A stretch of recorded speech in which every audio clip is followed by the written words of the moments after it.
Hello, darlings. Today we have a lovely long story called Enough is Enough.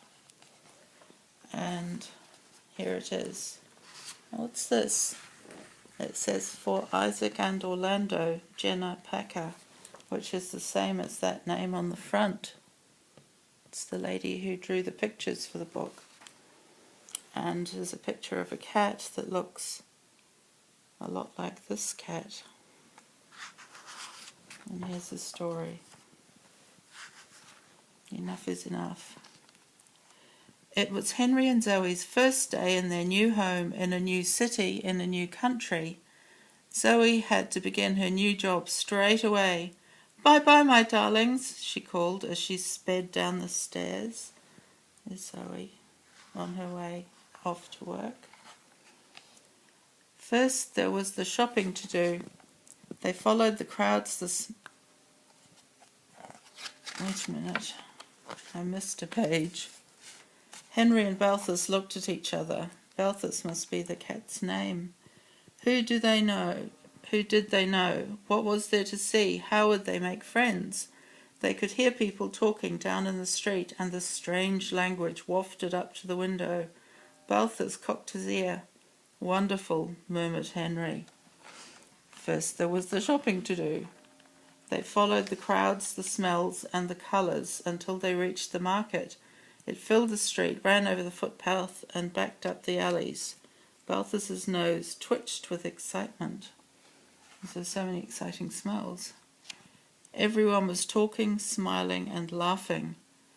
But the more Henry tried to catch a word, the less he understood. Balthus plunged happily ahead. There he is racing ahead, and Henry followed.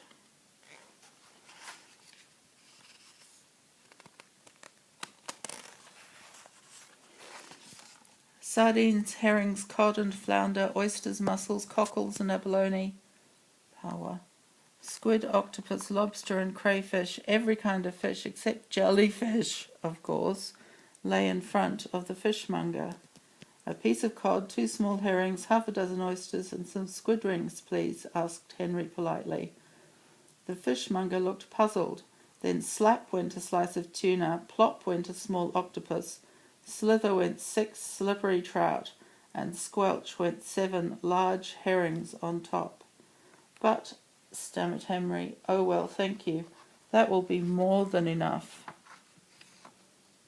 At the vegetable stall, Henry smiled and nodded, though he didn't understand a word the vegetable seller said. "Well, I see, thank you," he said, as she placed 20 artichokes, some tomatoes, garlic, onions, and where are the onions? Onions and eggplants in a bag. "I must learn this language, Balthus. I only wanted 2 artichokes, really." "Do you have noodles?" Henry asked the pasta seller, waggling his finger at the different types. Her eyes twinkled as he pointed. "Ah, spaghetti, gnocchi, fettuccine, ravioli, rigatoni, macaroni, tortellini," she cried, and her tongs snapped click-clack as she served him some of each. "Can't have too much pasta, I suppose," laughed Henry. "But how to say enough if I need to?" "Now bread, Balthus. Do we need bread?" There's Balthus inspecting the bread. They looked at the fat floury loaves, the long skinny loaves, the ficelles and the focaccias with dents and olives and nuts and knots. Each time they pointed, the big floury baker picked up a loaf. Henry found he had chosen 15 different kinds of bread. "What will we put on so much bread, Balthus?" But Balthus was already following his nose. Henry followed until, cheeses. Cheeses here, cheeses there. Chunks of cheese everywhere. Goat's cheese, sheep's cheese, cow's cheese. Henry's nose filled with stinky, wonderful smells of cheese. Before he knew it, he had chosen a pile of pelardon, a gob of gorgonzola, half a wheel of yellow holder, some creamy camembert, and a very smelly Munster. The olive seller next door offered Henry some olives to taste. There were, large green olives, and yum, small black ones, and, fat purple ones, and, ouch, hot chili ones for Zoe.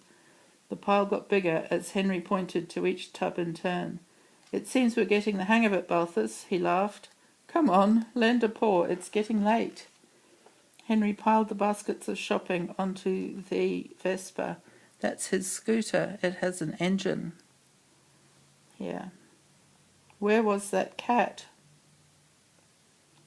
Trust Balthus to disappear just when I need some help. He must have gone already.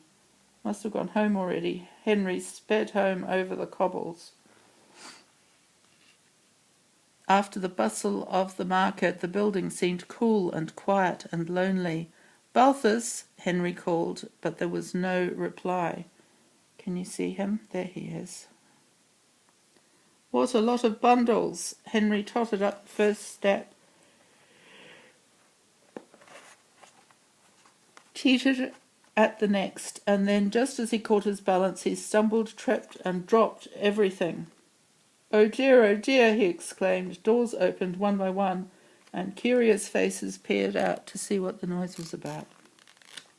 There's the scooter. Henry's new neighbours helped him to his feet, then helped pick up the shopping piece by piece and carried it up the stairs. Zoe was already home. Hello, darling, she said, then stared in astonishment. But Henry, enough is enough. How are we going to eat all that? Don't worry, said Henry, we'll need it all. I've made some new friends, and they're coming to dinner. That's the neighbours. They'd never had such a feast. Henry squeezed Zoe's hand. What a wonderful first day, he sighed. But I wonder what's become of Balthus. He's bound to be hungry. There he is, eating fish with his new friend, the neighbour's cat, and asleep with a big fat full tummy. And that is the end of the story. Enough is enough for Isaac and Orlando. There you go.